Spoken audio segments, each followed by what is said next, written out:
Un peu mouillé? Toi, ça mouille un peu, tu veux dire quelque chose? Bah comme j'ai dit à Mehdi, hein, là le gouvernement il nous déroule le tapis rouge, hein. Ils balancent leur dernière carte, leur dernier joker. En fait c'est ça, c'est un jeu de cartes sur une table et ils ont balancé leur autre carte. Bah, ils avouent tout simplement qu'ils ont perdu le combat. C'est ça. Et comme là ils jouent le chrono, qu'ils savent qu'ils ont plus beaucoup de temps parce que... Se précipiter comme ça c'est pas bon signe, c'est ça? Ça montre Ça montre leur faiblesse. D'accord.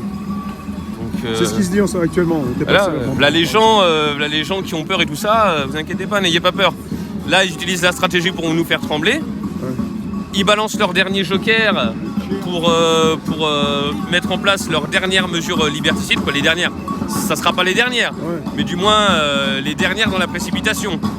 Et voilà. Oui, parce qu'il était prévu que ça soit courant janvier, mais pas aussitôt. Et là, ils ont revu. C'est exactement ça. Là, maintenant, ce qu'on attend... Je pense, de mon avis, que la période hivernale, les premiers coups du gouvernement en janvier, les gens qui changent leur fusil d'épaule et qui se tâtent pour sortir, vont pas sortir tout de suite. Il y en a qui vont attendre les beaux jours, le printemps, le mois de mars, et là vraiment, on va pouvoir appuyer. Nous, on va déjà appuyer dès le mois de janvier, en attendant la nouvelle vague du peuple qui va nous rejoindre. Voilà, au mois de mars, nous aussi on va commencer à abattre des jokers. On en a peut-être plus qu'eux encore. Pour l'instant on prend le temps, mais puisque eux ils accélèrent, bah nous on va accélérer aussi. Voilà. Donc ça c'est de bonne augure pour l'année 2022 qui peut être intéressante alors. Qui peut être plaisante, un petit peu quelque chose comme un aboutissement ou un réveil pour beaucoup, quoi, je sais pas, un truc comme ça. Ouais. C'est positif pour ceux qui luttent alors, c'est ça? Ah bien sûr, bien sûr. Là c'est... En voulant nous mettre des bâtons dans les roues, ils nous donnent l'avantage. Ils ont joué les mauvaises cartes au mauvais moment. Ils ont voulu jouer une stratégie qui fait appel à la vitesse d'exécution de leurs mesures. Et ils nous donnent un gros avantage. Est-ce qu'on peut pas voir ça justement comme parfois quand ils proposent des mesures qu'ils les retirent pour tester un petit peu la docilité? Ah bah de toute façon oui, c'est un appel aussi, ça c'est sûr. C'est comme l'appel qu'ils ont fait pour le pass pour les entreprises. Ils ont fait un appel, ça a été refusé, ils s'en doutaient. Par contre, qu'est-ce qu'ils ont dit? Ils ont dit on va le reproposer un peu plus tard.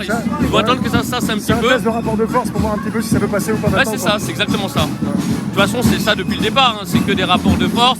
Ils font des appels, ils regardent comment les gens réagissent, l'opinion, et puis après ils voient de quelle façon faire passer le poisson, que ça soit légalement ou illégalement, entre guillemets illégalement, puisque bon, du fait qu'ils ont presque tous les pouvoirs, même ce qui est illégal est devenu légal. Donc, mais non, ils continuent de tester.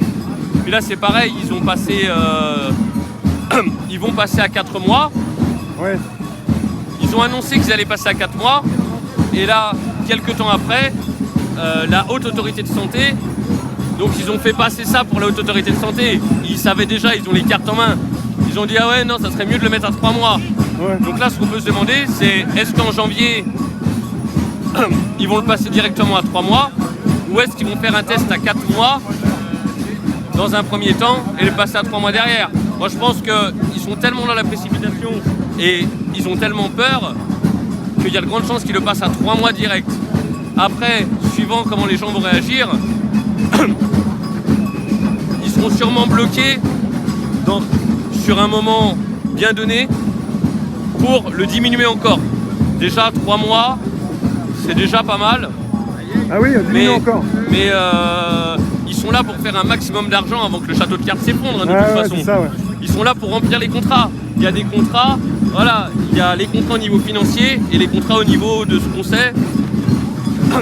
Donc ce qu'on sait, c'est l'histoire des 90% de la population en trop. Donc ils jouent sur les deux tableaux. Donc il faut remplir un maximum d'oseille pour remplir les caisses et partir avec la caisse. Ou transférer ça quelque part, ou en crypto ou ailleurs. Entre autres, oui, on peut imaginer ça aussi, c'est vrai que j'avais pas pensé ça. Bah, C'est- 2022, ça va être l'arrivée des institutionnels, un peu plus.